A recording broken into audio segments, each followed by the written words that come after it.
It's the Bird Emergency. I'm Grant Williams. I'm a bird nerd, and this is where I get to introduce you to other bird nerds, all with far more expertise and experience than me. So it's my great pleasure today to introduce Neil Hamilton, who is the principal, the head man of Ghost Bird Consulting.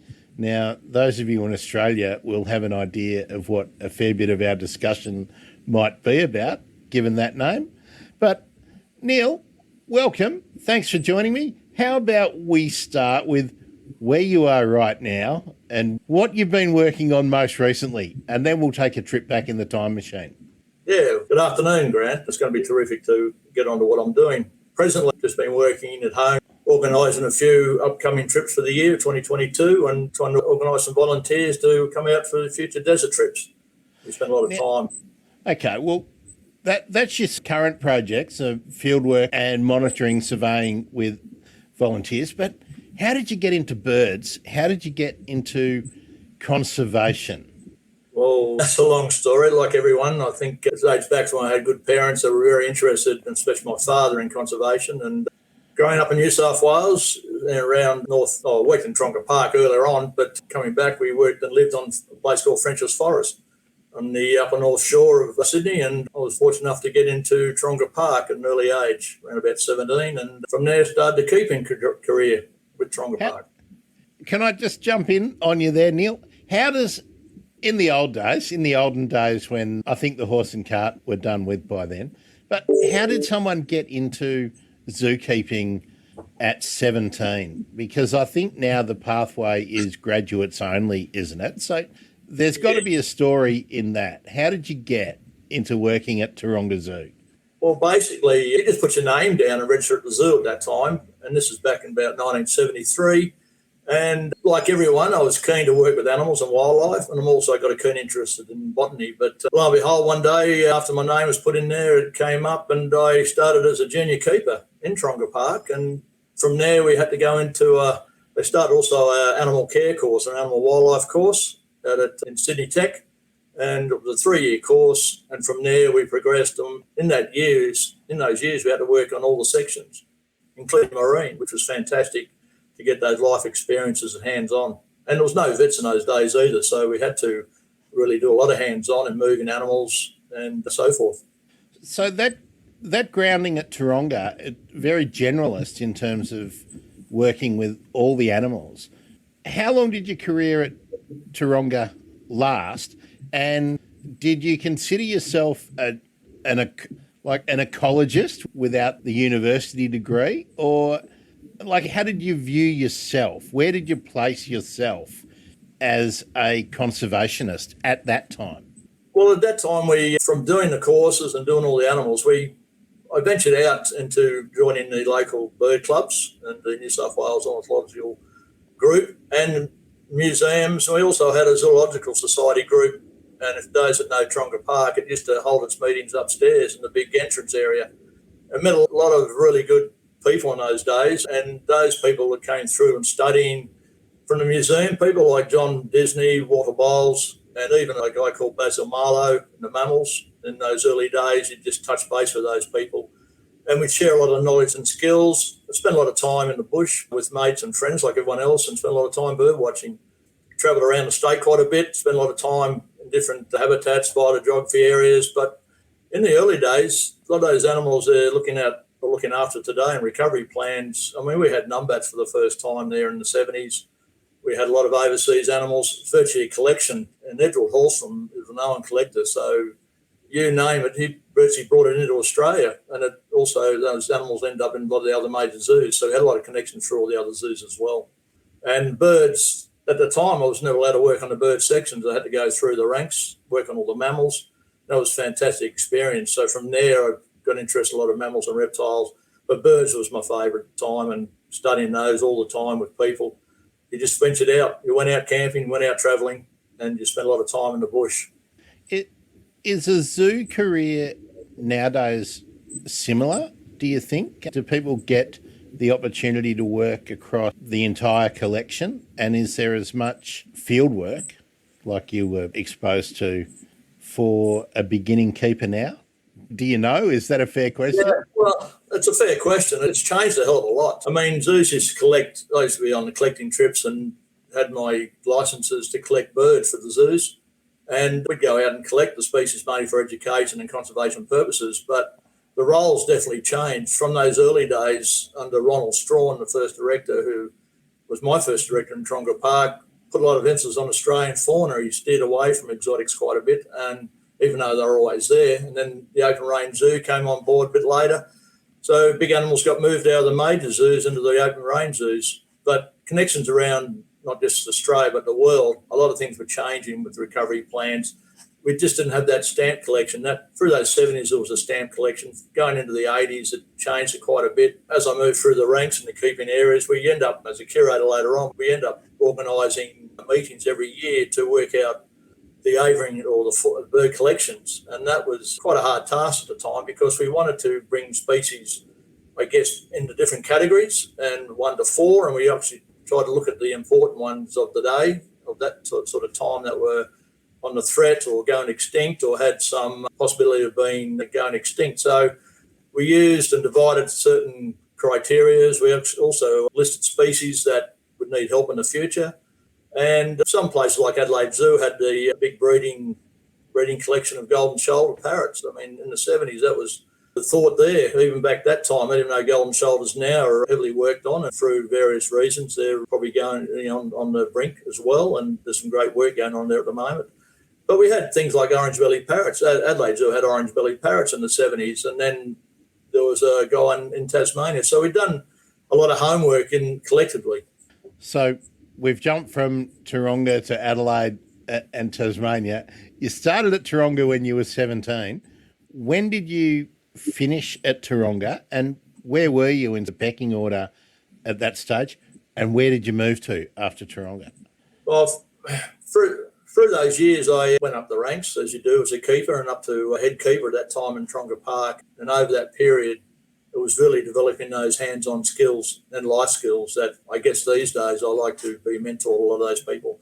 I then ended up moving to Western Australia and started working in Perth Zoo. So in Tooronga, I was there for around 12 years.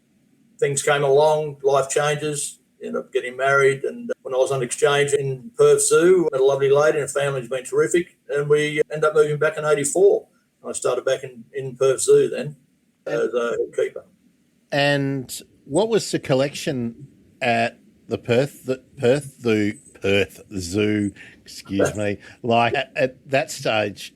And was it as heavily focused on conservation and recovery as Tooronga was at that point in time?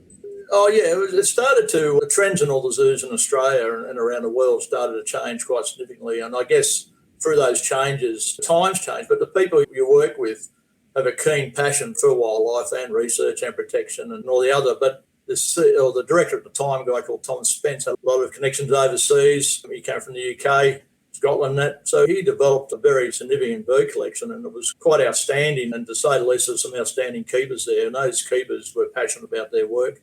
And coming in and sharing those knowledge and skills with those people, we developed what I believe, a good collection over time. It changed quite a bit. It changed away from collecting birds out of the wild as well, because the emphasis had to be on breeding quite a bit. So certain species had to be bred also.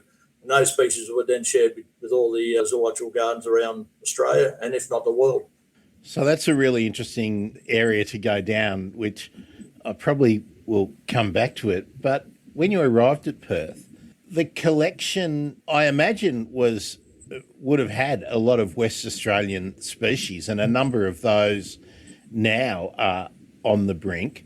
So was there a successful breeding program of, maybe the most at-risk current species in the Perth collection, or were you all still learning how to breed those birds? And you know the ones I'm talking about. I mean, there's the western ground parrot, noisy scrub bird, western whip bird, the carnabies, black cockatoo. There's a couple more. You got the bristle bird. Were any of those in the collection, and were any of them able to be bred? I mean, I didn't look up any of the literature. I'm sorry, Neil, but I'm sure you can tell me if some of them are just too hard.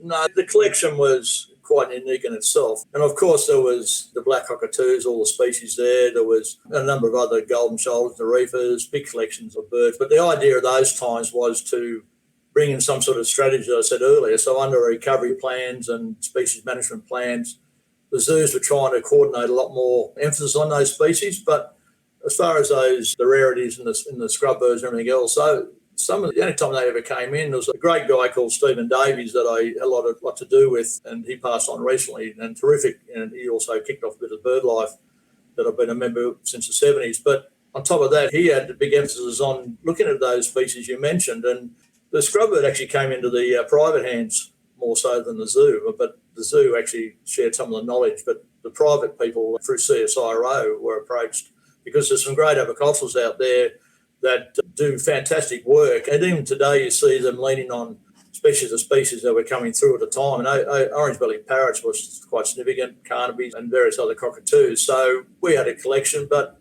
the idea at that time was to branch away, not just within the zoos, but we branched to the fauna parks, we branched to the private aviculturists for ideas, suggestions, support. And it was a two-way doing that. And I think it was probably a great way because some of the older aviculturists not writing a lot of literature, a lot of it was in their heads, and it just got down to learning more about those species. So, as I said earlier, analog species, common species, you learn a lot from before you deal with the endangered or critically endangered ones. Do you think that nowadays we are using the skills in the avicultural community as well as we could with breeding some of these, well, apart from the fact that some of them are difficult to breed, I don't really know where I land on this one. I'd be interested in your thoughts about whether it's actually safeguarding the species to spread the captive collection around to more locations so that one disaster doesn't wipe out a huge proportion, like, psittacosis or something doesn't knock out 50% of the captive orange-bellied parrots, for instance. I don't know where I land on this. What's your thought? Well, I mean, they're great questions, and questions, you always have more questions than answers. But over time, one of the points is diseases in wildlife, not just birds. And I think the veterinarians over the years have really improved, lifted their game on wildlife management. That's been notable at Murdoch University over here. And we got involved with that quite a bit. We had the vets coming into internships in the zoo. We had a lot of research going, and I was sharing knowledges with the private people as well as the zoo. And over time, technology changed for those medicines to be lifted, improvements on those. Things like beacon feathers in the wild, whether it got there through escape agricultural birds or whether it got through there or turned up naturally, I just can't recall. There's some literature about that somewhere.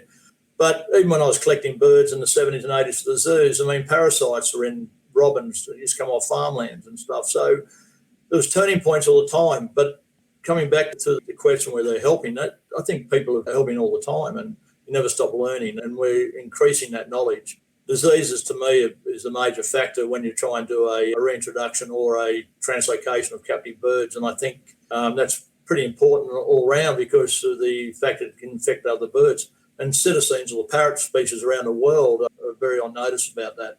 Even when importations come into Australia, there's a couple of diseases that came in after those importations, which was worrying at the time, so the borders were then closed. You mentioned reintroductions, translocations. All of those sort of become marginal, don't they? If the habitat isn't protected, shouldn't the first thing be that we are protecting standing vegetation that provides habitat for these species that are being bred in captivity with the eventual aim to reintroduce or to do a translocation strategy? Aren't we in some cases putting the chicken before the egg? Yeah, as I said earlier, learning a lot from analog species is important no matter how you look at it. But I guess protecting that habitat is foremost. And as you see with a lot of conservation groups around the world, and particularly in Australia, forest clearing, land clearing, got climate change coming on the face. Some things may not have a place to be in the future. I guess some of the captive stuff that can hold species, including mammals, and the survival can protect. But overall, long term, if the biodiversity is not protected, and I think that's important. It's not just understanding one species. It's understanding what is actually in that biodiversity whole concept. And I don't think sometimes when we look at some of the things we're going for protection, the whole biodiversity is sometimes needs to be investigated a lot more. And I think not only the ferals, even the native animals that live in those areas, and including the plants, there's a niche for everything, and right down to invertebrates. And I think coming from the zoo background, coming from back thinking about the big five in Africa, it's okay looking after one species, but I think it's the whole biodiversity. If we're not impacting looking at that whole biodiversity, then species inevitably will be lost. And I think that's the worry from myself and from many people I work with and volunteers I take out. We often discuss all what you're asking here today. Well, there's no doubt that I don't think many people need to be convinced about protecting an icon species, one that is popular. But increasingly, I ask myself the question, what's the point of saving a little brown bird, for instance, just to coin a phrase, if we don't actually have anywhere for the little brown bird to live?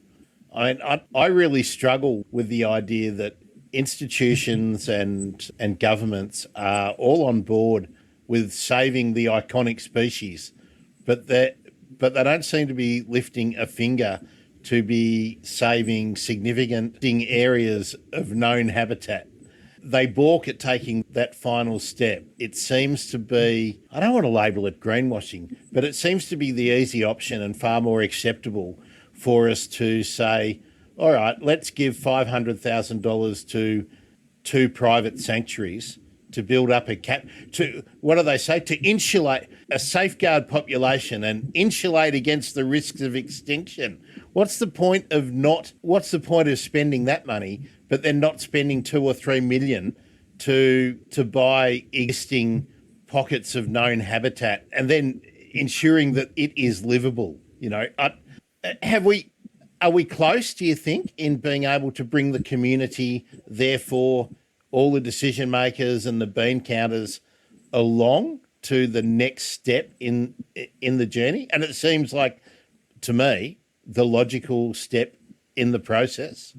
Well, yeah, the discussion has been going on for years, and I think people I've dealt with for many years, over a long time now, everyone's entitled to their views, everyone have different opinions, but to lock everything up is probably not the answer either. But when you do that, there's got to be a two-way of looking on both sides. In captive breeding, people who specialise in that are terrific at the job they're doing, but there's more emphasis on cooperation between not just captive breeding, but to the wildlife, to the scientists, to the technical officers, to the volunteers and citizen sciences are all trying to work together. Community groups are big now. Community groups get a lot of funding, so they're out there doing as much as they can. Even a lot of the pastoralists I work with. Oh, sorry, Neil, don't cut your answer short when I jump in. I'm really interested in extending that. Everybody you mentioned then is really important and are all part of the success stories. The disconnect is taking the policy, making the action to actually locking up something, not locking up everything. It's only ever presented as being a choice between locking everything up but surely there's a way for marginal farmland or existing crown land or whatnot to just be protected from further development. You don't have to stop anyone doing anything, and you don't have to stop anyone doing anything that they're currently doing. That's what I mean. Or if they can't make money out of it, let's help them make money out of being protectors. I mean, because I share exactly what you said. The conversation's been going on a long time. Isn't it time that the conversation ended and the action started? Well, I think totally, Grant. But the thing is that it has been going a long time, even as my father used to say, and people I had, fond memories of talking to, Benties and the Harry Butlers that I dealt with a bit over here in WA over time, and even Stephen Davies, spent a lot of time talking to him about it. The same answers to questions that come up time and time again, and I think they'll continue to come up time and time again. What changes is that people are giving their own time to a lot of this work, including my little group and my little ventures, where it's not so much about the money. And money is important, but it's how the money's spent, it's how it's put into place, it's how you interpret what you want to achieve, what you want to save. But I think individual saving of species is good, but as I said earlier, unless you protect that whole environment, and you've alluded to that quite as many people do, then where to from here? And I think the range of programs that have started up across the country with Indigenous people has been fantastic. I have a little bit to do with that myself. But connecting all those people together, even for governments and even for people on recovery teams, it's making that work, and that's a big ask. Well, you've raised two things that I really want to follow up with.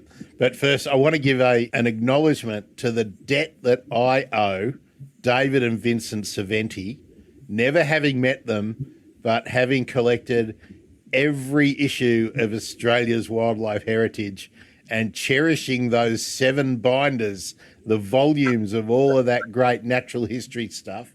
That's where I learnt 90% of what I know about the wild places and the wild animals and the species of Australia and the marine species. So they were great men, and I don't think that they are as widely acknowledged over on the east as they are in the west. Well, as you know, I think it might have been Don used to live over in New South Wales, where I met him over there, and I think Vincent was in WA when I came here.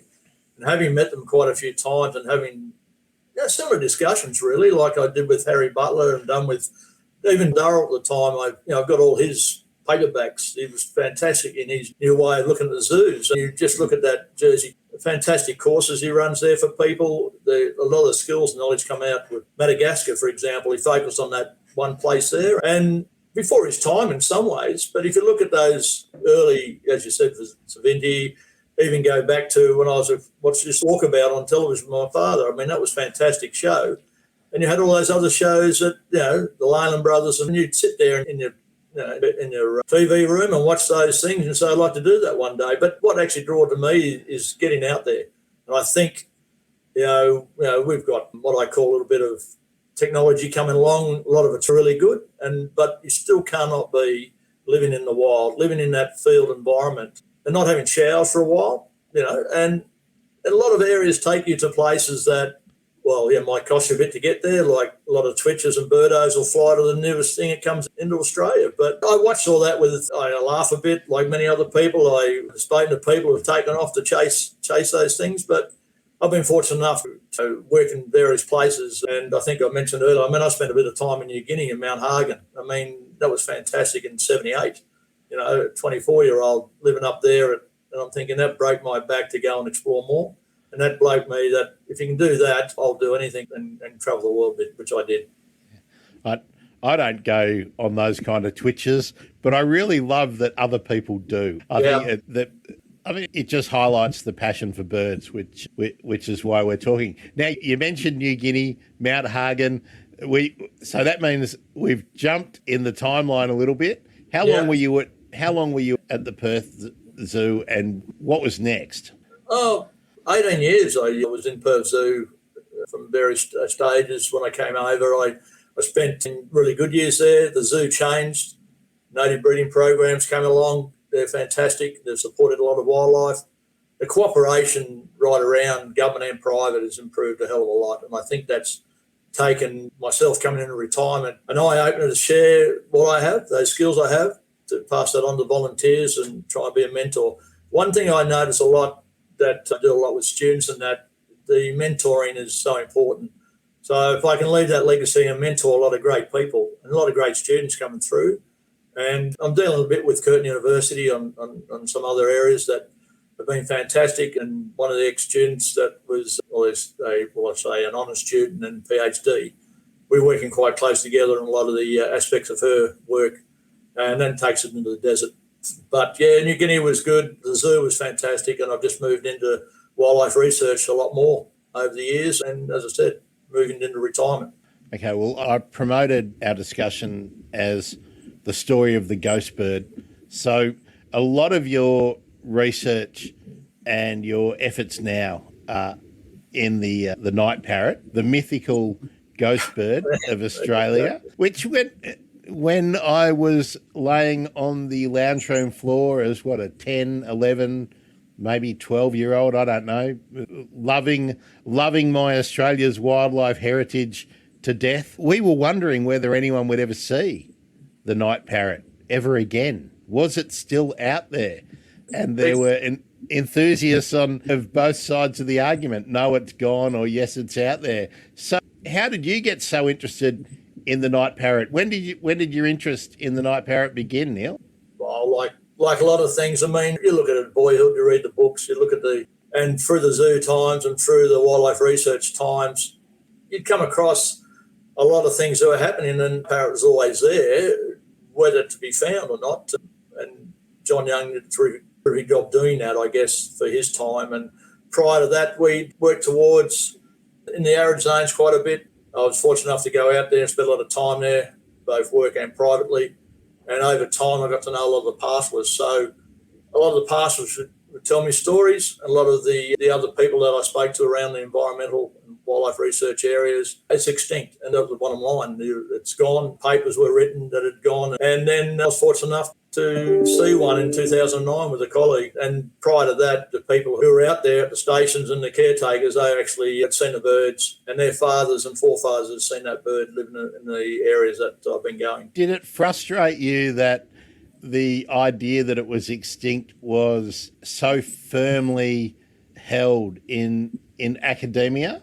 And is that one of the weaknesses in the system? Because I imagine now that it would be very difficult if John Young hadn't proved the existence of the bird. It would be very hard to get funding from any source, wouldn't it, to keep doing expeditions searching for the bird? So is that a weakness, that the thrill of adventure seems to have gone from research? No, I don't think it's always there. And the thing that actually gets a lot of, to me anyway, is it's intriguing to look at anything that's endangered, vulnerable, extinct, or whatever. But unless you put the yards in and look at what, actually having seen that bird in 2009, the bottom line was at the time, no one believed, myself and a colleague, no one actually understood the significance of it. I think at the time we came back, and I used to have an old pocket tape recording, and we made a recording as we saw it on that night. And from there, it's now in the library here in our DBCA division, but that recording. But to significantly to understand and bring something out that wasn't about made it extremely difficult, especially without a photo. And so we spent time trying to work out how to deal with it. In actual time, no one actually wanted us to release any of the information. The pastoralists didn't want us to talk about it. So what was the recording of?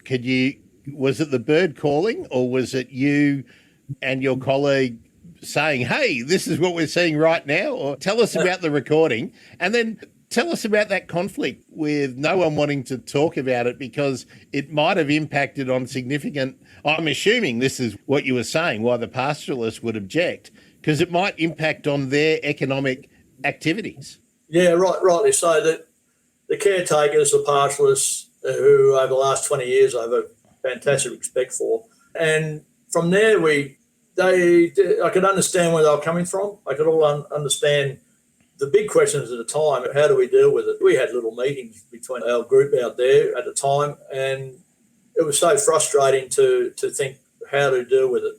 So I spoke to a few people, my immediate boss and other people, and to deal with that at the time was, oh shit, you must have been pissed, you must have been drinking, and you must have had other things. And all those things came into play. And I guess the thing that was foremost in our minds that I need to record this, the best way I record this was through that tape recording, an old tape deck, and emphasise that. See, when you find something, and from experience, you can say, yes, you've seen it, but at that time, phone cameras and everything else you don't have. So you have to put everything down straight away, whether it's in writing or, and in my case, I did it on a tape recording. So I knew straight after, an hour after, that went straight on the tape deck. So did anyone believe you at the time, apart from the fella who was standing next to you? No, there was 6 sightings that year by about 4 or 5 people. And the whole concept of that just changed significantly, where there was thoughts, there was things we had to do. We had to, at times we think about how to go about it. We got support. At the time, I was also working in the Pilbara with Mike Bamford and volunteering a lot of my time with Dr. Mike Bamford on the Fortescue Marsh. And in that time, the same thing happened up there. So there's long stories and long, I guess, history that presently it's been documented. Myself and a couple of good friends have put in a lot of things together, and in time it'll all come out. Well, as is my usual want, Neil, we've jumped ahead in the story. A lot of people in Australia won't know about the night parrot, but more for our international friends. Tell us about the night parrot. Actually, place yourself back before you saw the bird in 2009. Where did you think it lived at that time? And what was so special and curious about the night parrot? Why was it an icon for you?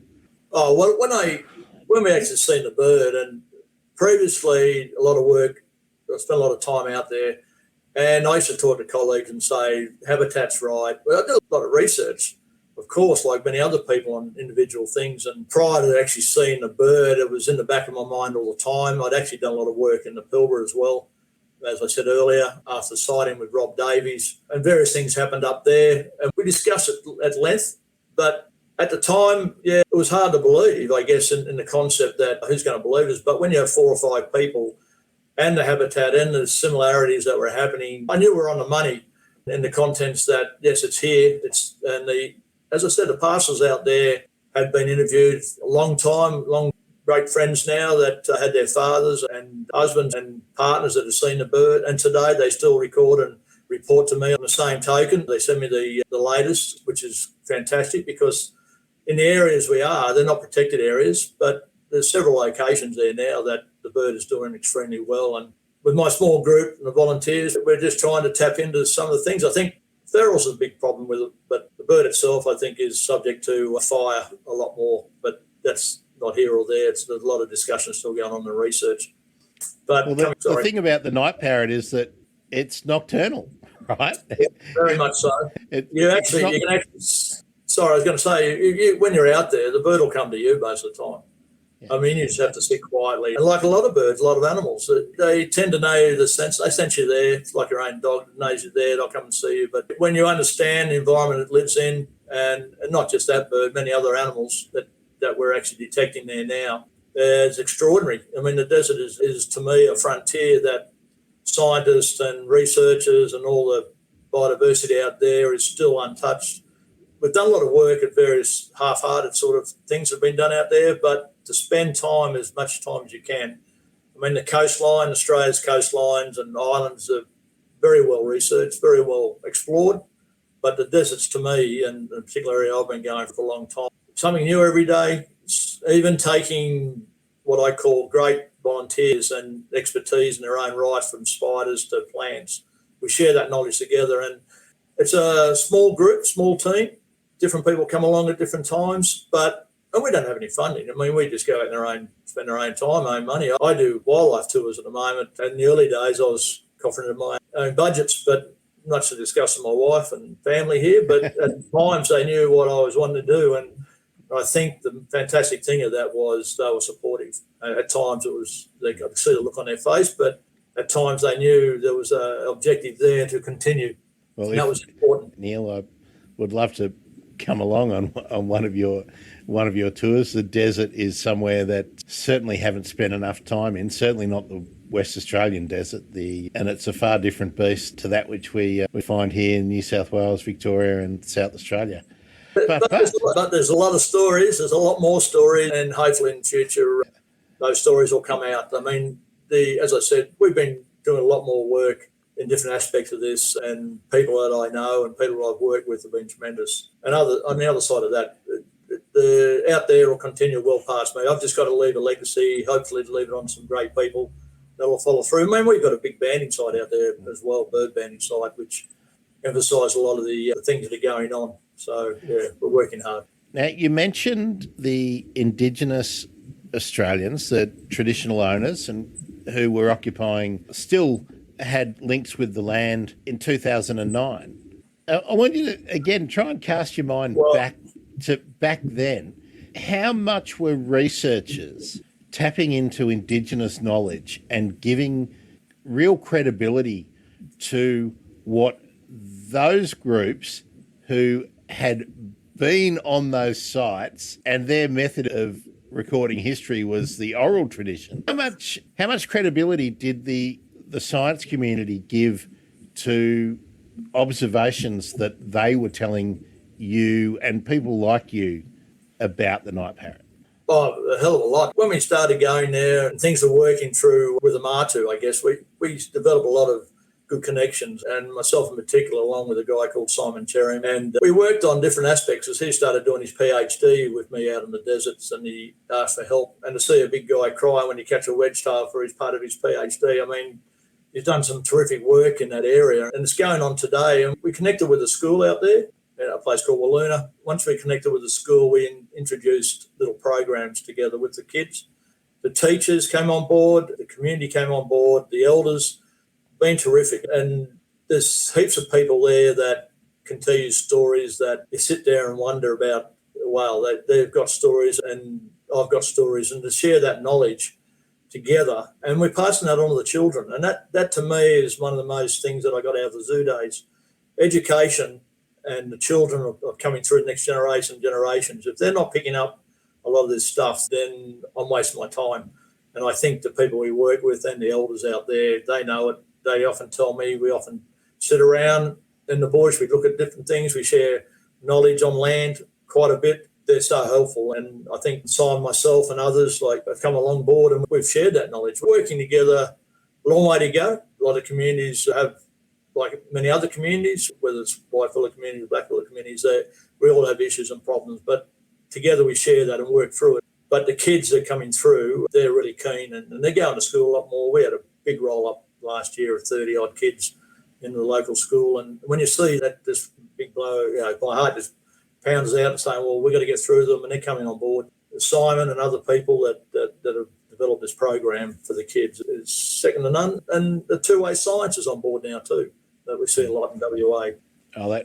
That's great that there's obviously going to be continuity, that things aren't reliant solely on you. That's the real important thing, is to leave a framework behind that can just be replicated in different communities. But you keep talking about you, Neil. Tell us about the group. How many are in it? How can people get involved or follow the activities? Well, as you know, the Twitter accounts and the setup that goes Birdside for that. And it's not big, but what we do, I'm a believer that small groups achieve big things. When they've got too many cooks in the kitchen, it blows out and causes anxieties, problems, frustration between various people. I see it all. I've had that when I was managing a lot of people in my curatorial and director's days, and even when I did a lot of firefighting for 40-odd years too, and worked a lot in fires in New South Wales and WA. So I'm a believer that small teams achieve the big things and get what you're looking for. And when I ask for volunteers, they often say, I'm coming out. And I see when people come out once or twice, but the ones who come out quite often are keen. And I think we're nothing big at this point in time. We haven't gone out and promoted ourselves as being, wanting funding. A lot of the volunteers pay their own way, and I try and support them a bit with food and fuel. But at times we just can't grow enough because we find we don't have that funding support to do that. But we do have what we call people support. We have pastoral support. We have Walloona community support. And by doing that, we trunch out there for 2 or 3 weeks to come on board. I often look at how people can help. As I said, different skills, help and achieve different things and what we're trying to look for. And I guess working towards, retirement in the future, then maybe I can spend more time and try and get out there. We go out about 4 or 5 times a year if we can, but various people come, as I said, from all different walks of life. But I look, when someone sends me an email or a friend of a group or a friend comes out, I have a chat to those people, see what they're really interested in and why they want to come out. I mean, I used to have a saying, and some of the volunteers used to ask me, you're going to give me 100%? And I used to say, I want 110%. And they say, oh, what's the 10%? I said, well, 10% is fine. It's what you're looking for. And in those early days with some great people, when we found the Night Parrots, we worked hard. And the life stories there are tremendous, and hats off to people that came out. I mean, just 2 or 3 individuals that spent a lot of time with me, spent a lot of time actually living. I mean, we start at 3 o'clock in the morning, 3 o'clock in the afternoon, and go till 7 o'clock daybreak, researching, looking at the Night Parrot and everything else that's involved in this whole environment. So we put together some really good, interesting notes, draft notes, and we support what we can to each other. And I think having done that was good. But there's stories for later on. Yep. But if somebody is watching and they think and they've got a passion for bird research, would you suggest somebody who has not been on field work trips already would be suitable, or would you be suggesting that they should perhaps hone their skills and perhaps their endurance a little bit before approaching you or someone like you who's doing work in the desert? Because it's pretty hardcore, isn't it? Well, definitely. Yeah, it's not for the faint-hearted at times. I mean, we've tried to get out in different times and different periods of what the months may be and what's actually going on. But I know of, I've heard of plenty of stories where people have perished and plenty of stories that pastoralists have told me. We have the main goal we have out there, I guess, is good support, as I said earlier, from whether it's the Wiluna community and the pastoralists. Connecting all those together, there is some good support. And when we go out, the fundamental survival, if you like, the water and the fuel and the food and supporting each other. I mean, I think that's also, I don't take out more than 10, maybe 12 at a time with 2 or 3 vehicles that come along because we're all conscious of what can happen out there. And I guess if people are contacting me about that, I usually emphasise or ask what their experiences are, how they've gone about them. 9 times out of 10, I know virtually the people and who the people are, friends of friends. And we tee it all up. We have a little bit of a team meeting or a briefing and we get on with it, I guess. And we have that support. I mean, if we do have a problem, then the pastoral's been fantastic for our support. And the community is Shire and people in that community, we've often come across each other at different times and help one another if they're broken down. But you're right, it's a tough gig. It's not for the faint-hearted. We spend a lot of time. And as I said, the reason I usually do the small side of stuff is that if you've got too many people, then there's concern whether heat stress or accidents and slips and spills and everything else you go along with, which is emphasised pretty big these days in anywhere you're working, and that's a really important thing. So, yeah, people can contact me. I talk to a lot of people, and I've had people from overseas already contact me and interstate who I've known, and a lot of past and people I work with want to come out. So, and there's always something to see, and we all take turns in cooking and things like that. Are you looking for anything else apart from the night parrot when you are out on your surveys, or are you able to jam a few things into the one pack? No, we do more than what we normally do out there. As I said, there's a bird banding site we've established there since 2013, and we're training people in that aspect, handling and all that. We also do a lot of the people, as I said earlier. I mean, we might have a lady or a person, male or female, come along and have expertise in botany or expertise in reptiles. And as I said earlier, I mean, I've drifted away a little bit from the actual night parrot, even though I know it's there all the time and people sometimes come out want to see or hear one. 9 times out of 10 they do. The other times we emphasise on this whole biodiversity out there, and it's on private land, and the biodiversity is showing up stuff that, and sometimes the country and the desert's so big you don't know what's out there. And we've found things like lesser stick-nest rat's nest and other small mammals that aren't supposed to be in that area. So we're combining all that together because they all live together. And the emphasis is on that, as said, that whole ecology and biology, and it's not just about that night parrot. Even though the groups now consult ghost bird volunteers or ghost bird consultants, which I've established, that is just the pinnacle of the species that we use as the symbol. That this group is more than just a night parrot. As the icon, everyone needs an icon. Have you been constantly surveying the same sites, or are you bringing new sites in to the study area of the period, Neil? No, there's several sites we actually go to and visit. And one trip you can't get to all of them, so I might alternate a bit on different aspects of it.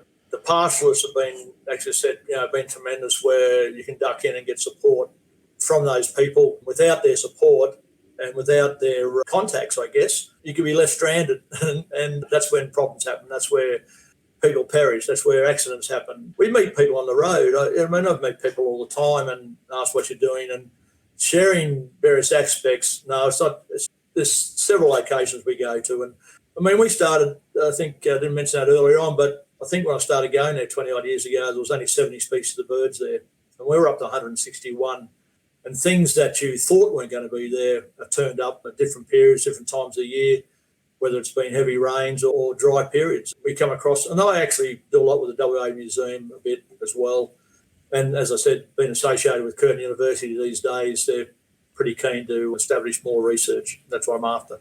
Well, there's so much more to talk about these trips, Neil, and I think we'll have to agree to follow up a bit more on another occasion. But before I get to my standard bird emergency questions, the show's called The Bird Emergency. It's about rare birds. Yep. Now, usually I concentrate on birds that are critically endangered, if that's possible. What's your gut feeling about the status of the night parrot? The gut feeling is, terrific work being done now by the Indigenous groups and the scientists. I think still a hell of a lot not unknown. Population to me is probably unknown. I think I still read a lot of the latest papers that come out. There are people around that have done terrific work. Nick Leesberg's work in the PhD, I think, is going to be pretty outstanding. He spent a little bit of time with me. I think there's a lot more to know. Indigenous people and two-way science, it seems to be going very well. Where I don't think we still don't know to this day that what the status is on it. There's estimated, people are giving their numbers. But to me, when you find in the pockets, you've got a small group, 4 or 5 birds at different times, and you might only have a couple. Depends on what the scenario is. And incidentally, WA landscape and everything is quite a bit different to the landscape through Queensland that I've been to a few times. And so the vast areas this bird living and moving is still a lot unknown. And that's maybe not so much for me now. I think if I can pass a lot of that skills and knowledge on, I think next generation, next good scientists are coming through and volunteers and technical officers, whatever, they'll pick some of this stuff up and learn from it. I did a lot of work earlier on, Grant, just touch on base. I did a lot of work on ground parrots, western ground parrots and eastern ground parrots, and I did a lot of look at realities of different views on that. And we can talk about this later on, but another time. But when you go back and look at those birds and look at the night parrots and what Andrews had established in his first paper on night parrots, then I went right back to that history of Andrews to develop where we got to today and where it all came from after the sighting in 2005 by Davies and then ours in 2009. And a lot of it as looking at those and looking at, as I said earlier, analogue species. You can learn a lot from a very common bird as an analogue species to a critically endangered one. And if you tap into those characteristics of analogue species, then you move forward into critically endangered birds. And that goes with the captive breeding as well. And that's why I think there's been more emphasis on captive breeding and cooperation with scientists, as I said earlier. So do you think fire is the single biggest threat to the night parrot, or would you say predation by invasive species is perhaps the number one threat? Well, number ones. I think there's an interesting thing. I work a lot on ferals and done so for 20 odd years. But the thing that I'm learning now, going back out into the sites, is that there's a lot of landscapes being naturally protected from fire, but a lot of the areas where the old spinifex, which has been burnt for a long time, it has its own, what I said earlier, has its own whole biodiversity in there. And there's various threats to a night parrot in there that, apart from cats, and even now foxes are moving out to some of these areas that in my time of research, the foxes never did a lot of time out there, but mining sites are moving through. Mining sites potentially could have a lot of factors on this particular bird, which I believe will do. But when I emphasize on fire, what I'm seeing in my own little group of people I take out there and looking further, the potential of fire, once a fire goes through, then it creates havoc for everything, and not just introduced species, but for the native one.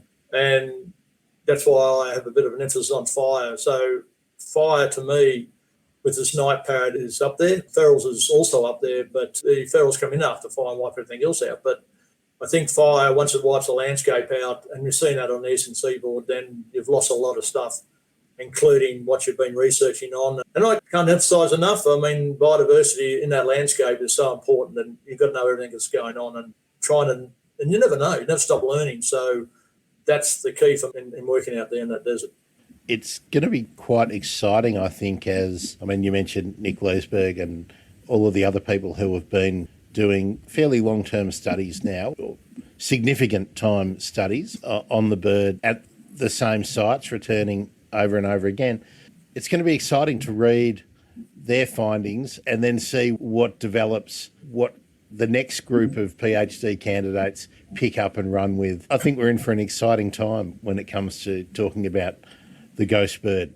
Yeah, very much so. I mean, I didn't mention earlier, but we've done a lot of work on bird parrots, because bird parrots are living in the same habitat. And we're working on actually all the parrots out there at the moment because of those connections in feeding and habitats and how they breed, etc. So to me, understanding birks, who sometimes refer to as night parrot, then it's fairly common where we're working and banding them and so forth. So you learn from them, as I said, and you're not interfering a lot with the endangered. Old habits die hard, Neil. I think, aren't we having to refer to Burke's parrot or Burke's parakeet as the Sunset Parrot now?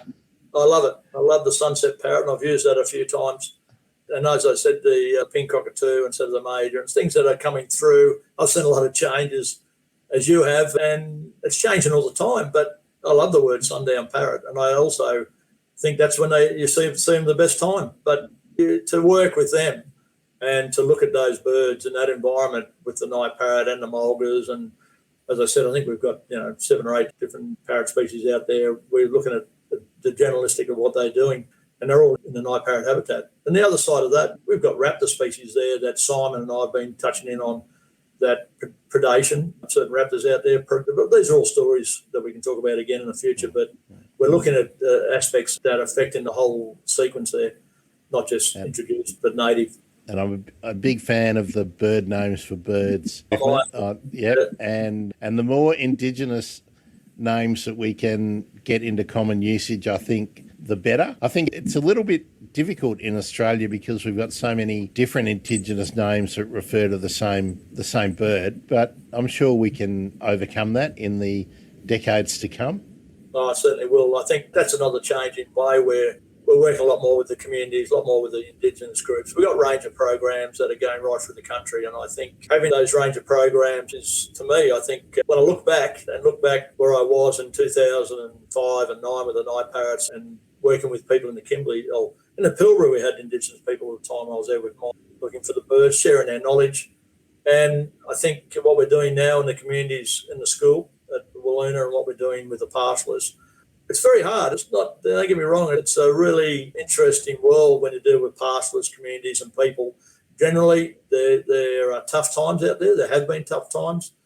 There are trying times, and there's discussions, not arguments, I call them discussions, that to and fro all the time, that you can come up with the good answers and you can come up with working with each other. And I think if we're not doing that and going in the same direction, then I'm not going to be wasting my time out there doing that. And I guess at the end of the day, I'll work with that, and I'll work with the great people that I take out and the volunteers. And I think the only thing I can say about volunteers and citizen scientists is I just think that the length and breadth of Australia, if not the world, have put a lot of time and effort in. I think, taking a quote from a friend of mine, we're looking at some of the times where I volunteered a lot in the fire brigade, and then I went into the department, and then I worked into looking at volunteers and their time. I think citizen volunteers, the jobs that the students have, a lot of PhD, a lot of students get in all the accolades and the education, but what's happening, the workforce is not there for these people to come into. And I think in some ways, citizen science and volunteers, some of the jobs have been taken away a little bit from there. And if those jobs need to come back into the government areas and into the private areas where we're paying a lot of these citizen science and volunteers, because they're doing great work, but I don't think they need jobs now. And unless the students, a lot of students coming out, but there's no jobs. And I speak to quite a few of them. If there's no jobs and the scientists and volunteers and the citizen science are doing that work, then I think we need to create more jobs to the up-and-coming students, which there's some terrific people. It's the great conundrum of our time, because governments love to find a different way to get the work done, but not pay a cent for it. So well, private's like that too. I mean, you've got some great organisations. Bush Heritage, AWC, I've worked a little bit on site now, a bit about that. Other ones, Rewilding, other organisations coming in, they're employing a lot of people. And I think I started in, if you want to call conservation zoos, it wasn't about the money. It was about how much you can give. And I often say to students and people, sometimes you can think from your heart, but it's the head you need to think of. Like someone said, well, how'd you feel when you held a night parrot? Well, I said, well, just like any other parrot at the time, because that's how you treat it. But think from your head, not from your heart. But when you're sitting around the campfire having a few reds, you can expand more about your feelings about the night parrot, I think, there, Neil. Oh, we do. Yeah, and people share that all the time. That's one of the beauties of it. You may not see it, hence why it's called Ghost Bird Consultants, hence why it's called the Ghost Bird. It's there, it watches you, and even the Indigenous people know that. I was paying too many of them, and I've taken them, some of them down there. You see it, you don't see it, sorry, you hear it, and you know it's there, but you very rarely see it. Okay, well, one more question for you before we kick into the bird emergency questions, Neil. I don't want to call you an old timer because, as we discovered in our earlier correspondence, you haven't actually got that many more years on me. So I don't want to be throwing monikers like that around just yet. But you've had a long career, like from when you were 17, starting at Tooronga Zoo, moving through a number of government bodies, a number of zoos, different places overseas, making heaps and heaps of contacts, being involved in citizen science.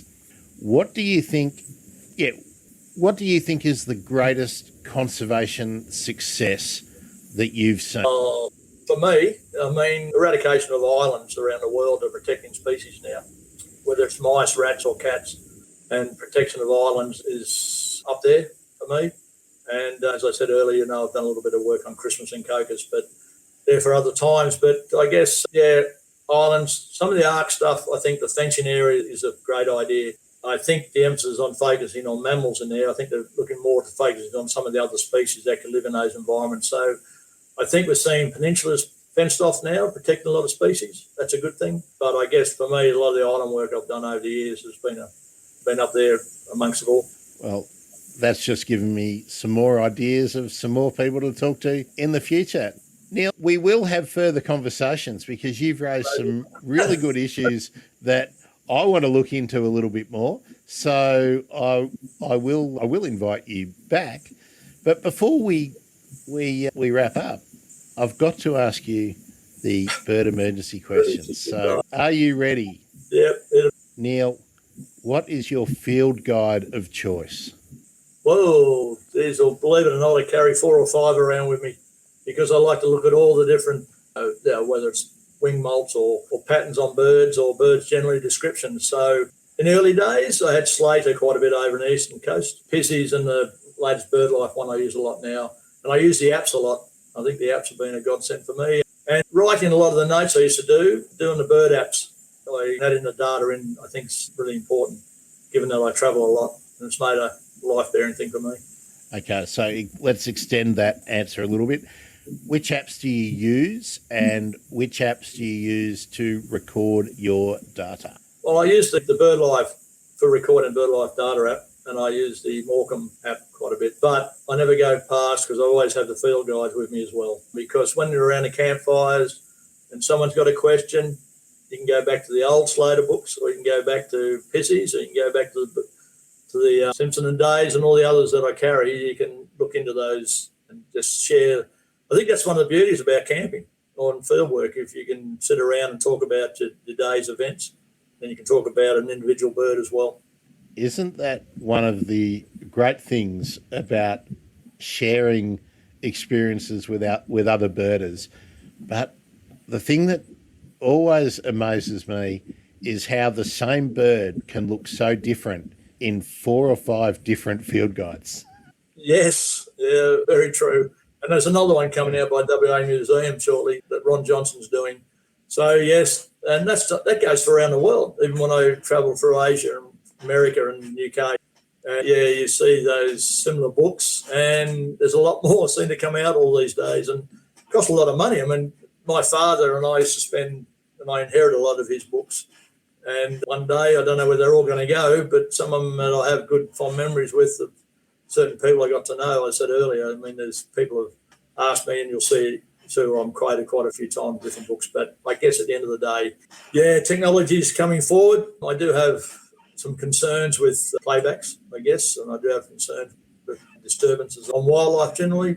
But that's one of the things I hope to mentor and help people understand that the more they interfere, the more disturbance happens and the more loss and the more things you'll lose. Yes, not only research, but photography and whatnot. As more people want to see and experience rare birds, what's really acceptable needs to be continually talked about, I think. Very true. I think it's respect as well. I mean, it's earning respect. I think that's what I've lived by. And building teams, earning that respect. And you don't get it out of anyone. I mean, you have to learn and listen to people and understand what they're doing and where you're coming from, where I'm coming from. And I guess at the end of the day, that's why I guess the teams I take out, it's been a godsend for me and support. Okay.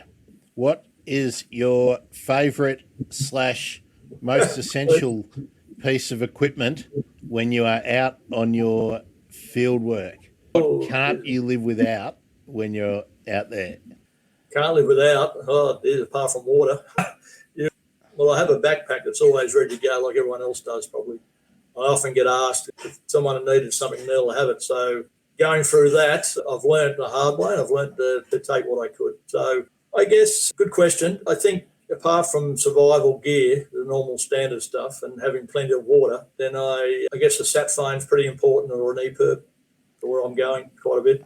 Now, just diverting just a little bit, I've just watched 7 series of Alone on SBS On Demand, which is that show where they dump the people out in the wilderness, not in the desert, obviously. Have you got a ferro stick? No. No, I've never met anyone who's got one, but it's the first item that gets packed in that show. No, as I said, if you're working where I'm going or volunteering where I'm going, then the backpack I take and walk a lot of. I mean, when we're out there, we do a lot of walking, a lot of nighttime stuff, as I said earlier. And working at night is pretty amazing. Doing it for a long time. And you're talking about bird calls and things before. The repertoire of different species of birds have got is extraordinary, and a lot of it's unrecorded. And I think, to me, people coming into the birds and recordings and vocals of species of birds, having worked in zoos and very fond of parrots, having heard night parrots at different times, and I knew we were onto them all the time, that certain calls that I heard end up being the calls that end up getting documented.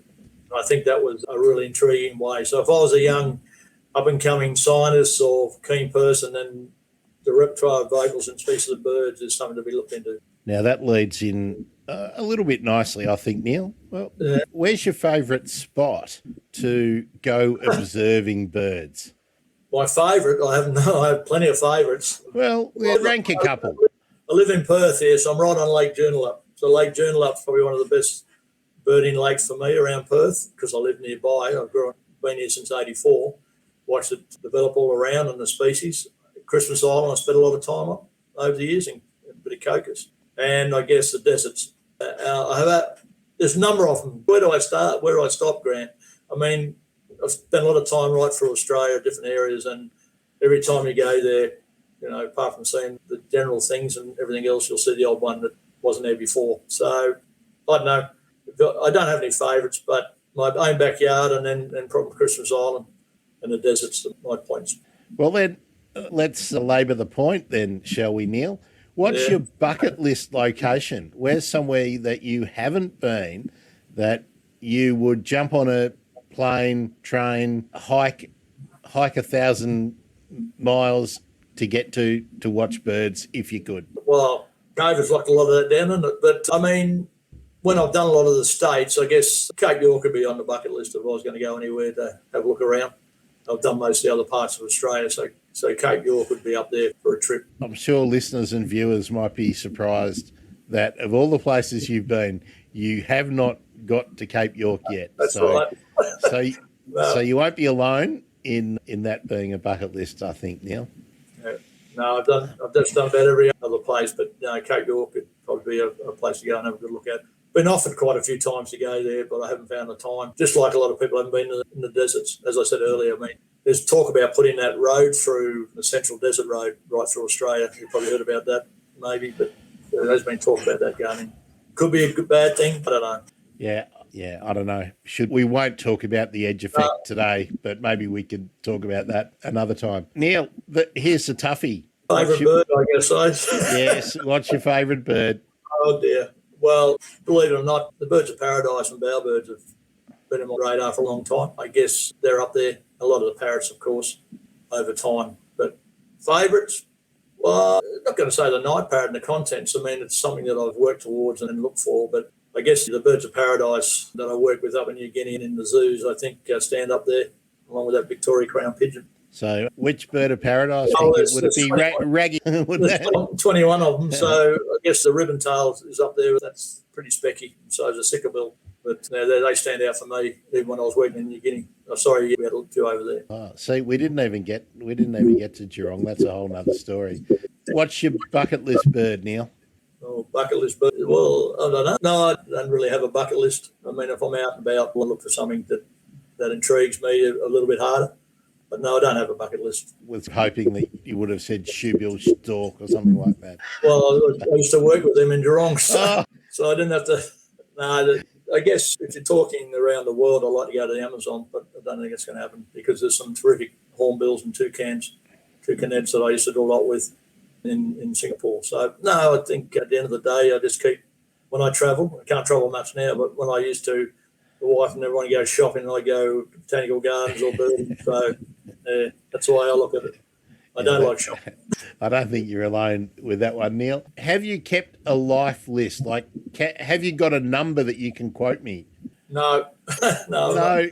I don't do the life list stuff. I've collected a lot of the bird list, of course, over the years, and handed some of that into the BirdLife WA bird notes I had here, some old paper stuff I had written up, and hopefully that'll just get locked into the databases. No, the life of birds has been fantastic, and I think one thing I always used to say to people that you never stop learning, and I'll never stop learning, and something that's one of those things that I've been passionate about, working with and looking for, and that's the thing I put forward to a lot of people. It's one of those things I'll die not knowing, and there'll be a lot of other things I just won't get around to seeing or do, and I think that's an important thing about what we do with bird life and birds generally. You never stop learning and sharing. I think sharing's important. That's right. That's what it's all about, sharing the knowledge and the experiences, I think. Yeah. Now, Neil, I don't really need to ask you the final question because your previous answer, I think, has put you firmly on the experiential end of the bird nerd spectrum. You are not a compulsive or habitual twitcher. So I think that's where we wrap up. Thanks for giving me so much of your time, Neil. That's all right. More than welcome, and hopefully there's more in the future. I look forward to extending the conversation because something else in our discussion, dear listener, has when we were setting up the interview, is Neil's appeared on both Totally Wild and Simon Townsend's Wonder World. So for those of you of a similar age to me who know what I'm talking about when I reference Australia's wildlife heritage, will also know that Simon Townsend's Wonder World was an absolute gem and one of the few places that we could meet on TV working conservationists who weren't being presented in the ABC style. So beautiful stuff. Beautiful stuff. A lot more. No, thank you, Grant. Thanks for keep up the great work too. Thanks for being a friend of the show, Neil. Okay, everyone, thanks so much for being part of the Bird Emergency. I'm Grant Williams. He's been Neil Hamilton. We'll see you another time. Bye.